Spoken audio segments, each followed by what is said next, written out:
What's up guys, welcome to another week's episode of GetPsyched. Now today we're going to be taking a look at the psychology of racism. Now this is something that I've been thinking about doing now for a couple of months, trying to think about how to structure it correctly, trying to think about the things I would say, because this issue is so relevant today, it's so applicable, and all we need to do is turn on the media, turn on the news and see movements like Black Lives Matter to understand that racism is still such an issue in our society. And as always with these kind of things, maybe I'm a little bit biased, but I always think psychology has got such an important role to play, but sometimes we can overlook the role psychology plays in this. So I think it's really important for us to take a look at the psychology of racism, which we're going to do today.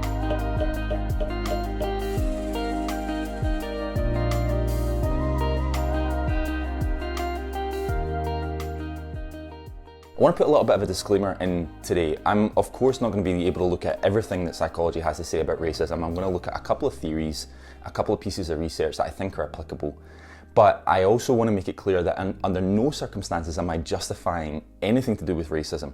My objective of today's video is to give a psychological perspective on why there's still a racist kind of presentation in society to some degree, and why people might be racist. Now, that may sound at times like justifying, and I absolutely am not trying to do that. I'm going to try and also, as much as people can, I'm sure, understand, by no means am I racist, obviously. I'm not giving my own interpretation of certain things. It's from a psychological perspective in order for us to understand this kind of thing better.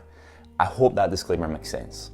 Anyway, let's get into the meat of the video. Now, like always on GetPsyched, if you're enjoying today's video, then make sure to hit the like button. You can share it as well. And if you've got questions, then make sure to comment and I'll definitely get back to you. I think today's topic may provoke a lot of discussion, so please make sure to comment, ask any questions you like. I'll be sure to get back to you. Now, when we think of racism, I think it's pretty obvious that there's a psychological dimension to this. It's perhaps perceived that there's an innate psychological dimension to this. You know, there's a psychological backdrop as to why people are racist, or why in society we still experience racist people or racist movements. Evolutionary psychology argues that racist presentations that are present in today's individuals and societal movements are based off of generations gone by, where a genetic profile was made that then progressed to help people survive. Now, we're going to talk a little bit about in-group, out-group biases, and actually evolutionary psychology can help us understand this a little bit better.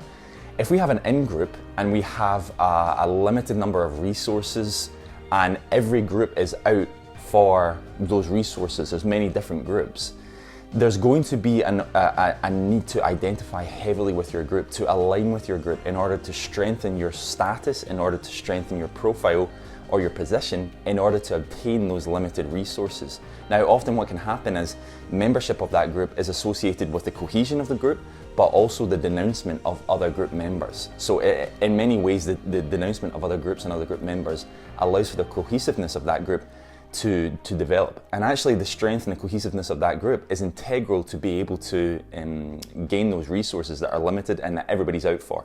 So evolutionary psychology says that those kind of genetic traits that were applicable generations, hundreds and thousands of years ago, maybe even, those kind of genetic traits have established through time, and in today's society we still have those genetic makeups. Some of us, well, we do still have those genetic profiles where we establish more strength in our in-group, but often what can happen is it comes with a denouncement of the out-group. And we use identifying features in order to establish what our in-group is and what our out-group is. So for example, one of those establishing features might be the colour of our skin. And even though we don't need to fight or survive for those limited resources to some extent anymore, we still apply that genetic makeup, we still apply those genetic principles. Pascal Bayer says that racism is fundamentally the enhancement of the in-group status and the lowering of the status of the out-group in order to ensure that they have less benefits than we have. Now, that kind of understanding of racism can be applied to an evolutionary psychology perspective as well, when actually what Pascal Bayer is saying is that people are trying to bolster their own position, they're trying to bolster their own group cohesiveness, and they're trying to denounce other groups in order to make those resources that everybody needs easier to get. You know, we're trying to increase our status, and we're trying to repress the status of outgroups as well. And that's fundamentally, well, at least what Pascal Bayer says, is racism. This group cohesiveness that is so integral to evolutionary psychology has a real bedrock in understanding, or a belief that our group is in some way special or superior. Now, in doing so, again, that group cohesion increases. You know, if there's a group of people that think whatever it is that identifies them as specific or unique, that those identifying features make them special and better, then that is more likely to say, well, that outgroup don't have those features. That means they're not as special. We need to continuously bolster our own group cohesiveness. We need to continuously increase our own group status. And in doing so, we're going to recognize that this outgroup over here don't have those features. They don't have those special entities. We do. That's again increasing that group cohesiveness. So, yeah, I mean, that's a really good analogy actually for thinking about what racism is all about. If you think of white supremacy, for example, or the Nazi regime, the perception is that group has some kind of special identifying feature, some kind of Aryan race or some kind of superiority. And in doing so, in having that superiority, there's a recognition that the outgroup, whether it's black people, whether it's the Jewish community, whoever, they don't have those features, therefore they are lesser. You're starting to see a little bit where that evolutionary perspective comes in for understanding what racism really is. There's been a number of different studies conducted that have led to recent research, particularly by Dunbar in 2015, that talks about how an acquisition of limited resources or a desire for superior, or belief of superiority, increases that group cohesion and also represses the group identity of an outgroup, which leads to racism from an evolutionary psychology perspective. Sharif in the 1960s conducted a really interesting study that really is part of the foundation for our understanding of in-group and out-group biases and ultimately racism. And Sharif in 1960 conducted a study called the summer camp studies, where he had a bunch of many kind of groups of kids, groups of boys who were partaking in kind of activities like physical activities, games, these kind of things. These boys were associated to two teams randomly. There wasn't anything that aligned them, that made them different, made them identifiable. They just were in Team A and Team B. And as the games increased and as the games like kind of undertook, there was a win-loss ratio. So this group would win, this group would lose, you know, and it would be like a kind of scoring table like that. That was enough for this in-group, out-group bias to be established. This was enough for there to be an identifiable feature between this group and that group. And actually often those summer camp studies would lead to fights between these two groups. They would actually break out in all-out wars, and they would have to be separated by some of the clinicians, some of the people that were actually running this study. The only time that aggression and that kind of confrontation between these groups was remedied was when the two groups worked towards a shared outcome. So for example, maybe they had a task that they had to obtain a certain number of tokens or a certain number of points, and the two teams worked together to get that, to gain some kind of reward or some kind of prize. That was the time when that kind of confrontation and that aggression really disseminated, that it disappeared, when they had a shared outcome. And actually the reason I put this in, because I think in today's society, when we look at Black Lives Matter, it is more than just black people trying to fight for racism. It is all of us trying to fight for black people to not experience racism, for us to have a more egalitarian society. That is what is going to help here. It's not when we say, right, this is a job for black people, or this is a job for that community, or that's a job for that group to try and fight for equal rights. That's okay, you know, and that's where the difference is between being non-racist and anti-racist. And you maybe have heard that a lot in society today. It's also part of the issue with the claim that all lives matter, because actually black people have been repressed in society for so long that we need to be together to help bolster that case, to help raise awareness for that. We have to fight for a shared outcome. And in Sharif's 1960 study, it states that is what brings the most positive outcome. That study by Sharif in 1960 talks a little bit about the fight and the battle for limited resources between two groups, and it brings in some of that evolutionary psychology perspective. However, there is another side to the coin, and actually says that a foundation in racism is not necessarily based in the acquisition of limited resources and the establishment of in-group and out-group biases. Tashville in 1961, after Sharif, conducted a study with adults who were grouped based off their perceptions of an abstract painting. They were at an art gallery. And people were grouped into different groups based on their appreciation of a certain abstract piece of work.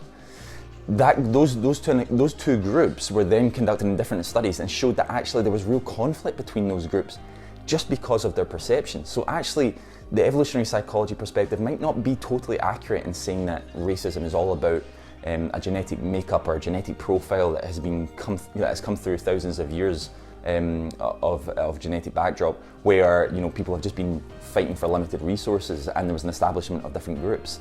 Tashfeld's 1961 study says that actually just a simple difference of perspective where no resources are trying to be acquired is enough for there to be racist or in-group, out-group bias presentations, which can ultimately lead to racism.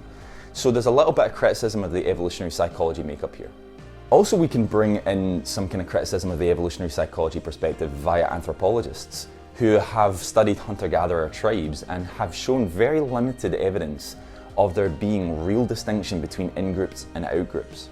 Archaeologists in America, for example, in North America, seldom report a lack of blending between groups. There's not much in the way of saying this one group has been battling this other group and there's no blending, for example. That doesn't often happen, so we can start to see again a little bit of criticism of the evolutionary psychology perspective when it comes to understanding racism.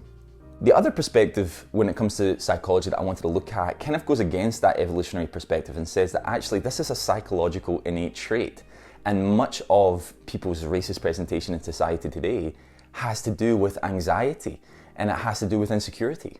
Research has found that when people become more aware of their morality or even become closer to an age of death, I know that sounds really morbid, but it's the case, they become more anxious, they become more insecure, they are more likely to experience prejudice, they're more likely to experience greed, some of these negative things that may be associated to racism.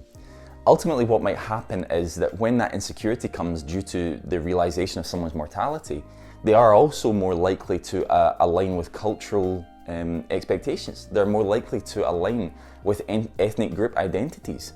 They're more likely to establish cohesion within an in-group that they identify with and that they can distinguishedly identify with.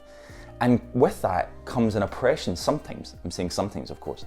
With that sometimes comes an oppression of out-group in order to bolster that in-group presentation or to bolster that in-group identity. So psychology might say that actually there's an insecurity element here, that when people become more aware of their mortality, they're more likely to align with an ethnic group. That can often be that in-group, out-group bias that can lead to racism. Terror management theory talks about how people might start to align with groups based off of insecurity. They might start to align with groups in the face of death, for example. And actually, when it comes to in-group, out-group biases, that terror management theory gives us a little bit of perspective as to why people might start to align more with an in-group. Sharing a common cause and having a common identity in many cases isn't bad, but terror management theory says that actually that can go to the next level. So when we experience challenges in the face of death, or we experience our morality or an understanding of our morality, then we can start to identify more with those in-groups. Now, what can then happen in the face of terror management theory is that in-group no longer just becomes about the identity of that group. It becomes about the oppression of other groups, and we've talked about that before. And actually, there's been previous videos I've discussed this, there's really interesting research around this, that it's not, at least in identifying with an in-group, it's not enough to just identify with that group. Part of what makes a member of an in-group is the oppression of out-groups. Now, for example, let's use football teams. Terror management theory might say, right, well, I'm a supporter of this football team, but we didn't win the league this year. So part of my identity of that group is to talk about how much I hate the rival team that's in the same city as me. And in doing so, I'm increasing my identity, I'm increasing my position in this group. That is an integral part when it comes to identifying within in-groups. And terror management theory would talk about how the oppression of out-groups is a vital component when it comes to status building in our in-group. Okay guys, thank you so much for watching this week's episode of GetPsyched. This week we've been taking a look at the psychology of racism, and we've been taking a little bit of a look at evolutionary psychology perspectives, about innate psychological perspectives, terror management theory, these kind of things that hopefully give us a little bit of an understanding about racism, and hopefully give us an understanding as to why people are racist, not justifying of course, and also understanding why societal racism is still present in today's world. I hope you've enjoyed today's video of GetPsyched, guys. If you had, make sure to like the video. You can comment as well, and I'll definitely get back to you. You can also share the video. And if you've been enjoying GetPsyched as a whole, guys, make sure to subscribe, and you can hit that little bell next to the subscribe button, and you'll get weekly reminders every time I upload. Thanks again for watching, guys, and hopefully catch you next week.